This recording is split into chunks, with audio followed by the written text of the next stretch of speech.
The Ashkenaz Festival, North America's largest celebration of Jewish music, arts, and culture, is happening at venues across Toronto from August 27th to September 2nd. Witness diverse musical expressions of the Jewish experience, from klezmer and Yiddish styles to Sephardic, Mizrahi, Falasha music, and much more. Go to ashkenaz.ca for venue and ticket information.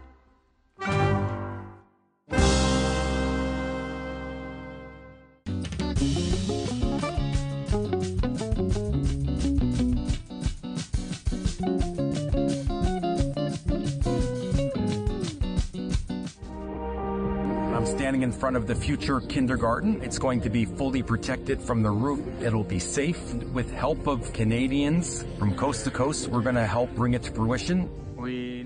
That's the sound from a recent promotional video from the Jewish National Fund of Canada, filmed at Kibbutz Kisufim after October 7th, when Hamas terrorists rampaged through the community, leaving 22 murdered and 4 kidnapped.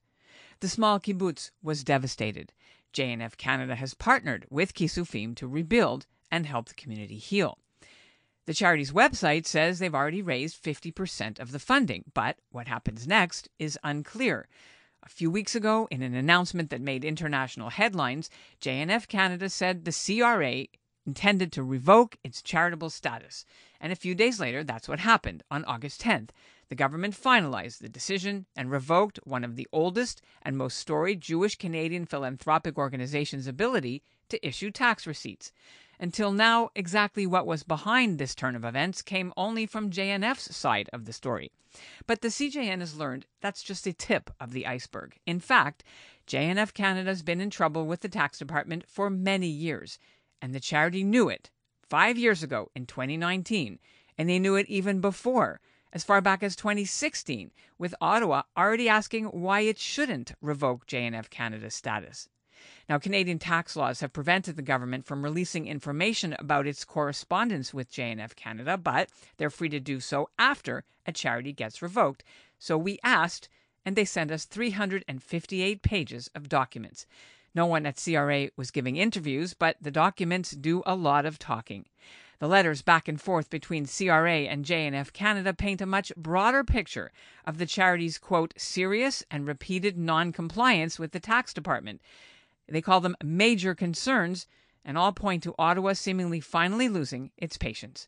Very few charities are revoked for cause, and so it's indeed very, very disappointing, curious that over this many year period of time, there wasn't time for one conversation, one bit of dialogue, one effort to negotiate a compliance agreement, which we asked for many times. I'm Ellen Besner, and this is what Jewish Canada sounds like for Tuesday, August the 27th, 2024. Welcome to the CJN Daily, a podcast of the Canadian Jewish News.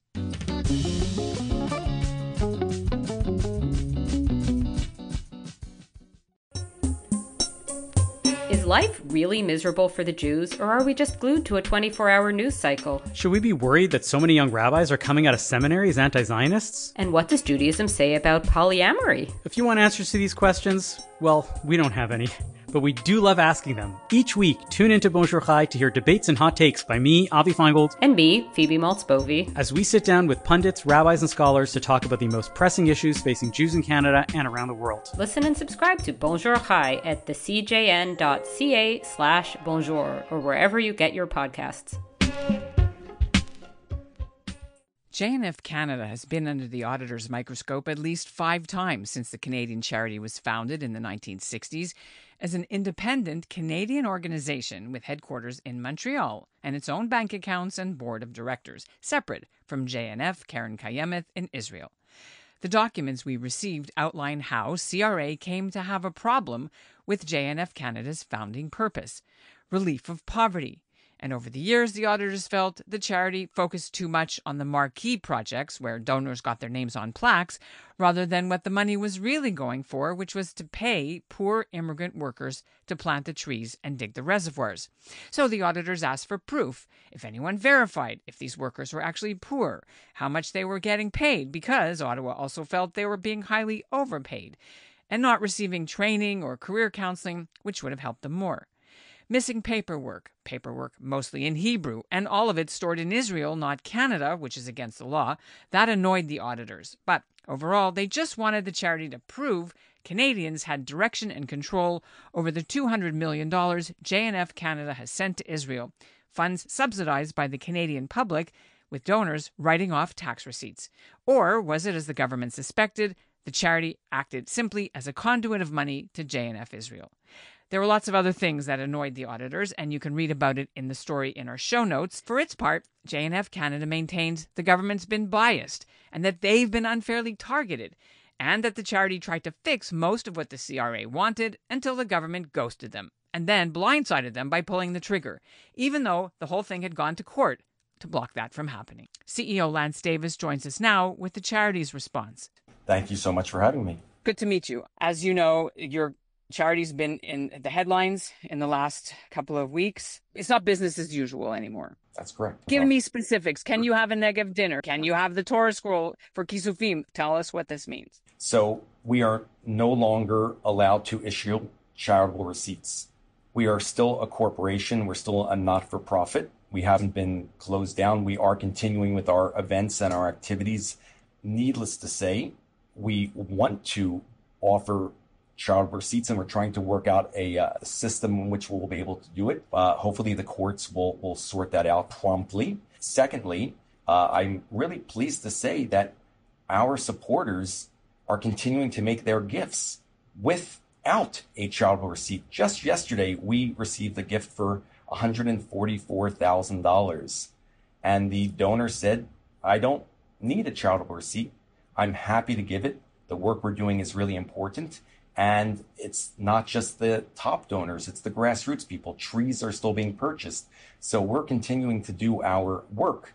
We just cannot provide our wonderful, beautiful donors a charitable receipt at this point. Okay, and what about events? So again, most of our events, there's a fee to participate. That's not a charitable endeavor. If you pay, $50 to come to a speaker or to an event, it's, just a transaction. We're going to continue to carry on with our important work because we can't stop our important work.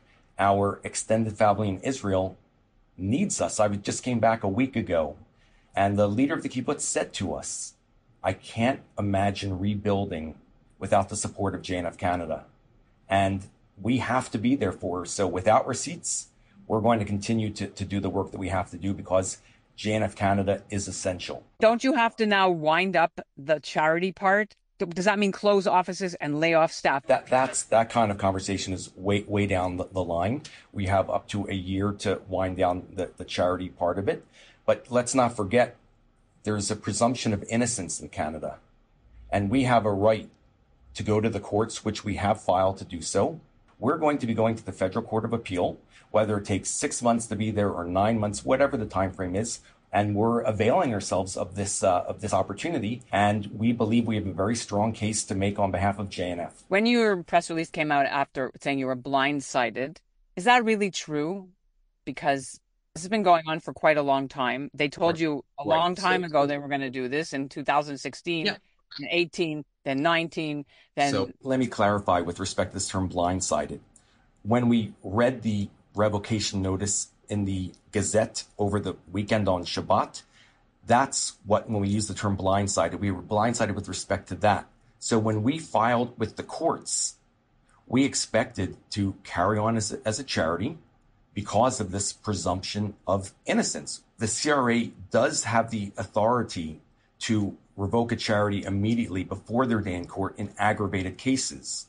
The CRA has told us that we're not an aggravated case. An aggravated case, for example, would be something like fraud. There's no fraud involved. We're not doing anything nefarious like that. So we feel that the treatment for JNF was very unusual, and we're very disappointed on it. We just want to be treated like every other charity, and we're disturbed as to why JNF was treated differently. One of the things you probably heard from our previous reporting, our charity expert said in general, he's very worried that Jewish charities don't pay enough attention to the detailed requirements of compliance with the CRA. Can both be true? That maybe in the way things are done, and they've always been done, the paperwork kind of gets not done properly. So what I want to make clear is that what's fundamental, primary to our situation is a founding charitable object.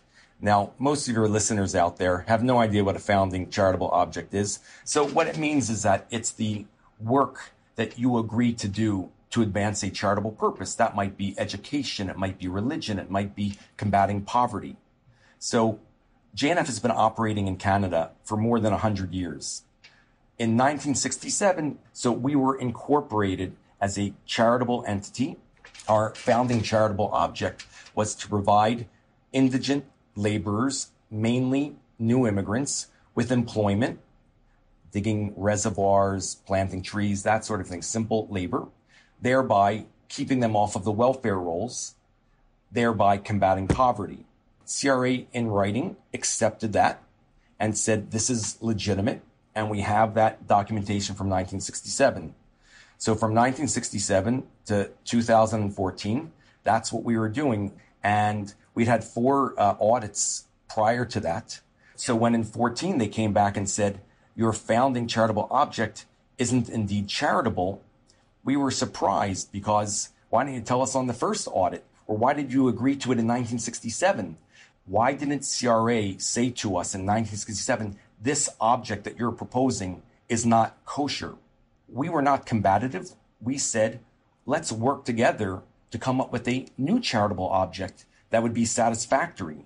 So we found 10 objects that other charities had utilized as a charitable object with CRA, and we presented them to CRA and said, here's 10. Let's pick any or all of them and let's go forward. Let's negotiate. We want to be cooperative. We want to be collaborative.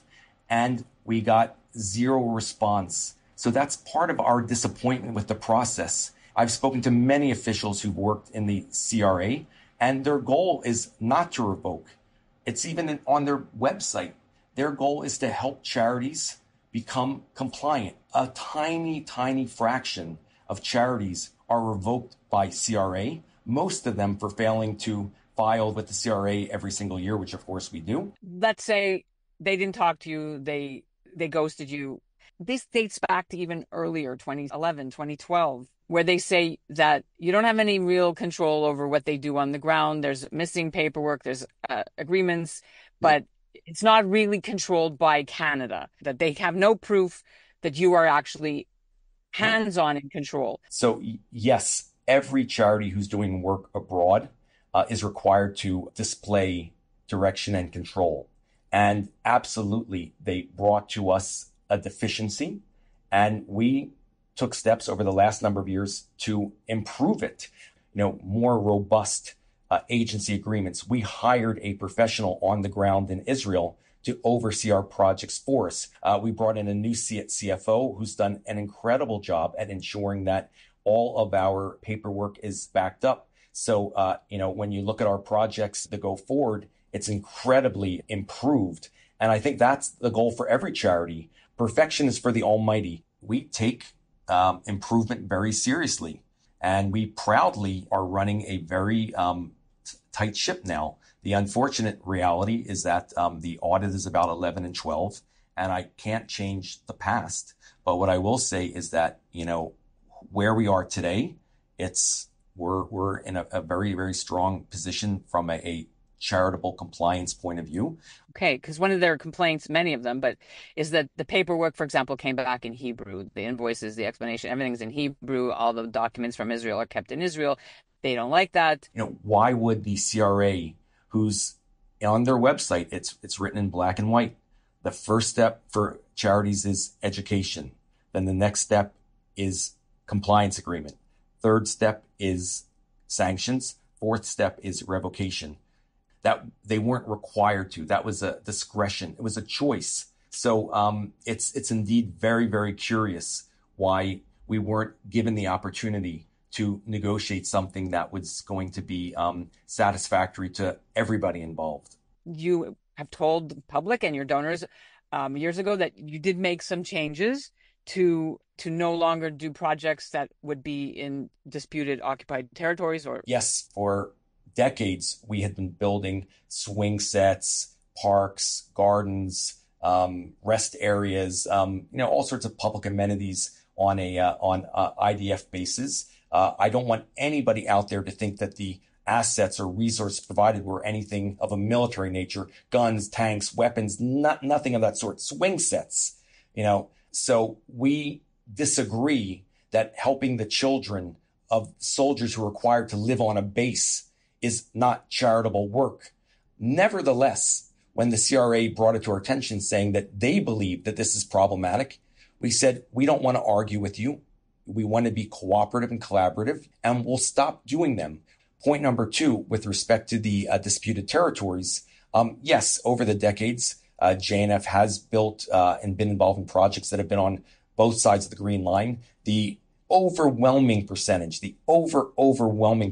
by a country mile have been in territory that is not disputed. So we too disagree that doing a project on the other side of the Green Line, it's not a violation of Canadian policy. It's not a violation of CRA rules. CRA actually has approved many charities to do work on the other side of the Green Line. But nevertheless, we agreed to stop doing projects on disputed territory. But what I really want your listeners, readers to understand is that these issues are not at the heart of the matter. In our letter of confirmation of revocation, Green Line, IDF, not brought up. It's about the charitable object and the fallout from that. You mentioned the founding principles, and I really want to ask about this because it's something that I think donors, kids, listeners really need to understand and be clear about. Where does the money that people donate go to? Does it pay the workers' salaries and that's it? Or does it actually buy a sapling or put up a brick or buy a couch or a bomb shelter? Right. It's a great question. So when CRA brought it to our attention saying that we're not going to accept the indigent labor object, we said, let's reorganize our work in a different manner so that we can't have any argument around it. So our lawyer organized a detailed program for us to invest in capital projects, charitable projects that benefit the natural environment or vulnerable populations. So, for example, we built a women's shelter in the center of the country for abused women who have no place to go. We built a resilience center in Steyrote because these folks have gone through hell and beyond. We work with a charity in Israel that we donate the asset to. We don't own and operate it. So when you build a capital project, it's all of the expenses involved in the capital project, from the architect fee to the bricks and the mortar to the labor that's involved. Rarely we pay for the whole thing ourselves. Usually we have other partners who help us. But the point is we flow the money towards that project, and it goes towards the entire construction of the project. Basically, when I started as the CEO, that's when we made that change. So that was like, I became CEO in 2017. So that was like one of the first changes I made. You guys are fighting for your life here. How do you fix this? How do you repair the damage, not just in the Jewish community, but internationally to the JNF Canada's reputation? If the government of Canada delegated responsibility to a few officials at the CRA, that was a mistake, and they need to take responsibility for this. Secondly, we have tried over many years, almost a decade, to sort this out with the CRA, and we've made representations to elected officials as well, to the Prime Minister's office. We've made representations to try to handle this as quietly as possible. That was in everybody's best interest. We don't have any choice now but to go to the courts to obtain justice. So was it targeted bias or moving the goalposts or unfairness? Was it, as some donors have suggested, anti-Semitism, since the CRA also revoked another Jewish charity on the same day, the Naaman Foundation of Canada? Mark Blumberg is a Toronto lawyer and an expert in charity law. He's also seen the CRA documents, and he joins us once again with his key takeaways. The main thing that we should explain to our listeners, when 1967, when JNF Canada incorporated, why didn't the federal government like what they wanted to do with the money? Charity law is not just about stuff that's good. It's about certain categories of good that we give very significant tax benefits to. Many people involved with hockey in Canada, they love it. It's like a religion almost. But amateur athletics is not charitable. That doesn't mean it's evil. That doesn't mean it's bad. It's just not charitable. So paying a person who is difficult to employ to get them through a course that'll make them easier to employ, perfectly charitable. Okay. Paying a person short term, perhaps who doesn't have any money and is poor, could be appropriate. But then in that case, you also need to really have verification that they're actually poor. So the point is there's rules that apply, and just saying we're going to pay, say, 1,000 people or 5,000 people in Israel for the long term because they're hard to employ, we're just going to pay them and we're going to let another organization basically use them for whatever the organization wants. That could be a for-profit company, a non-profit company. It could be an individual who would be using them, is not something that is considered charitable under Canadian law. In 1967, that was the beginning of the registered charity system that we had here in Canada. A lot of groups were registered. It was a one-page application.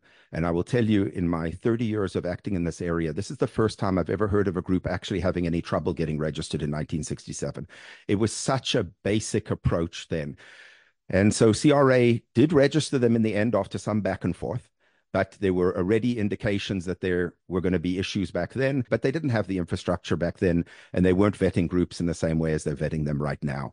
So I don't think any group should think, oh, we were registered in 1967. That means what we do is fine and everything is fine. The world has changed a bit since 1967 too, but I will tell you this, if the only change was CRA thought something was appropriate back then, but now doesn't think, they would have given them an annulment. An annulment is where you take away charity status, but you get to keep the property. They didn't give them an annulment. They gave them a revocation as a result of audit. That's a very different thing. Let's go back to these workers. Mm-hmm. I really do recommend people read all the letters so they can make up their mind and understand the whole sort of thing. But there were a lot of things, the length of the back and forth, the fact that the extent that JNF tried to do things, did a lot of things to deal with, with trying to have direction and control, doing things that were not necessary, but not doing the things that were necessary was amazing. Like they brought in all these systems and handbooks and everything. Not a complete waste of time, but of almost no use. Okay. They're not needed. They had a lawyer in Israel doing stuff. You don't need a lawyer in Israel to do activities in Israel, from Canada. You don't need to have a committee in Israel looking at stuff. You don't need to have a bank account in Israel. Like there's a long list of things that they were doing that weren't bad. They just weren't needed. And then there's a long list of things that CRA is saying that you need to have that they don't have. And unfortunately, it's not like CRA audited them 6 months ago. CRA audited them in the 70s, in the 80s. In the 80s, they said they have some problems with some of this stuff. And yes, and CRA doesn't like to revoke charities. So when they find a problem with the charity, they don't automatically go to revocation. Less than 5% of audits result in revocation. So there's a lot of surprising things in here. And one of the things that I found most surprising, because I've been complaining for a long time that when CRA works out a charity is doing things that are really not appropriate for a registered charity, it takes 10 to 20 years to get rid of that group. And I think that's just not appropriate in a society that we have where, people want to know if they're giving to a charity that there's that the group is fundamentally, in the right zone when it comes to compliance. In this case, it wasn't 10 or 20 years. It was more like 40 or 50 years. CRA was aware of problems. It took a very long time. So their level of patience was extreme. I don't think we have even close to the whole story yet, that we don't really know about JNF in Israel and their role. We know only a tiny bit about that. We don't know about the legal advice, and we may never know what was told to JNF. We don't know whether JNF got great advice and just ignored it or didn't get good advice. We just don't know. There's huge areas that we will, hopefully in 20, 30, 50 years, someone will write a book about it. Okay, there's a lot of things that you mentioned. So let's highlight a couple. It would have been something in my mind, and I work with hundreds of millions of dollars going to Israel every year. So I think this would have been one that would have been pretty easy to do the right thing with. So yes, it was very frustrating to read. And now we're having all these interesting esoteric discussions on topics like, the eBay decision and whether you can keep books and records in a foreign country versus in Canada and blah, blah, blah. But this is all a giant sort of distraction from the fact that if they had just done what they should have done, the audits there would have been fewer audits, and the audits would have turned out with maybe an educational letter, maybe a compliance agreement. But I do find with some charities, unfortunately, and I say this even to clients, it's much easier to do the right thing once you've gotten the revocation letter and it's in black and white and you see it. But, in 2019, they did receive the notice of intention to revoke. We just didn't know about it until a month or two ago. So that you would think would be a wake-up call for an organization that, time is really not on their side, and they need to make changes and they need to do things differently. And I'm not sure I really have no idea what they're thinking about as to how it got to this point. It's very sad. I think it's bad for the Jewish community. We have so many issues right now. We have, Jews being attacked on the streets. We have synagogues being desecrated. We have all this stuff going on. Some of the detractors of Israel will use it as a thing to say, basically, this is an example of inappropriate behavior and everything. And with the amount of money and the huge tax subsidies the amount of money going to Israel for hospitals, for universities, for all sorts of different things, it's very large and very helpful for Israel. And I don't want to see that cut off. But they have to do it according to the rules. And I just think it's not fair to donors, primarily Jewish donors, that they might be giving to a group that might not be doing exactly what they're saying they're doing, or might not be complying with the law or things like that. And if you believe the Jewish community is important in terms of Jewish life in Canada, then I would say you should be very concerned about the compliance that groups are having. I want to talk to you about liability. There are directors, there is a staff, there are executive people in Canada. Can they be held liable for negligence? Anyone involved with the charity at the time of the non-compliance, or maybe even, that sort of thing, could result in them being an ineligible individual, which means they may not be able to, for a period of time, depending on what the issues were, could be for 5 years or for a lifetime, they may not be able to run another charity. Could someone come forward and say, I was a donor to JNF and I don't think that tree thing was a gimmick. I thought it was real and you didn't do it. And could they sue them? Possibly. I don't know. That's more of a class action lawyer. You'd have to ask those type of questions. One of the arguments that we hear from JNF is that no one was returning their calls. And that's why they're in trouble. No, CRA doesn't want to have a sit down. They don't want to have a conference with this group or anything. If they've put in hundreds of pages basically of saying what it is that's a problem, they want to see results. And they gave JNF many, many opportunities. At one point, they just asked them, give us just 2 complete projects and we'll look at those. JNF could have picked any 2 projects at once. They gave them 2 projects, and CRA just pointed out not only the inadequacies of it, but what JNF had committed to in previous letters that they would be doing that they hadn't done in these projects. So, there's on multiple levels, there's problems here, and they're not settled in a 5-minute telephone call. What CRA wanted to see was action, not talk of action. And it's unfortunate that some people have jumped to lots of conclusions, for example, to say that, this is anti-Semitism or it's bias or something like that. And I think that CRA has made it quite clear in the letters. CRA gets tons of tips, and those tips are often of absolutely no use. I will say this because I have heard some BDS groups and others say, oh, we won. No, you didn't win. You probably made it that CRA waited another 5 or 10 years before revoking JNF, because when there's so much public complaining, so much public stuff, they want to be even more careful that they're getting their ducks in a row. Do you feel that based on reading the 358-page documents that we saw from the CRA, delisting them as a charity, the JNF Canada, was justified? I would say that a group doing 2 or 3 of the 10 or 20 or 30 things that JNF is doing, probably CRA would be justified in revoking them. For average folk, it's 50% you're getting back on your donation. But for wealthy people, it's sometimes 70, 80, 90, even apparently higher in some cases. That means Canadian public, taxpayers, others are basically footing 70, 80, 90% of the bill for doing stuff in Israel that are good things like hospitals and other things. But I think we just have to be mindful of it. The Canadian public is sort of like a partner in this endeavor. If you do it as a nonprofit, it's less the case, but as a charity, it's very much the case. So I would hope that people just think about it, or realize that not everyone's number one priority is Israel. At least you got to comply with the rules. So that's a yes. Then that's what we're going to end. You're much more concise than I am. And that's what Jewish Canada sounds like for this episode of the CJN Daily. A couple of things to tell you. When Lance Davis mentioned the work that JNF Canada did until 2016 on IDF military bases, he spoke about swing sets for the soldiers' families. It was that, but also directly benefiting the troops.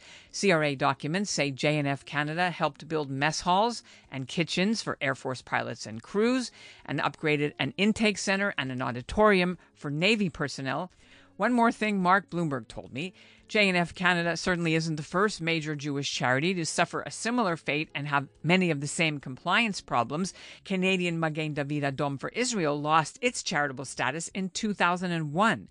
It went to court and lost, but eventually it got back into the government's good books and got it back. The CJN Daily is produced by Zachary Judah Kaufman. Our executive producer is Michael Freeman, and our music was by Dov Beck-Levine. Write to us and let us know your thoughts. I'm at ebessner@thecjn.ca. The Ashkenaz Festival, North America's largest celebration of Jewish music, arts, and culture, is happening at venues across Toronto from August 27th to September 2nd. Witness diverse musical expressions of the Jewish experience, from klezmer and Yiddish styles to Sephardic, Mizrahi, Falasha music, and much more. Go to ashkenaz.ca for venue and ticket information.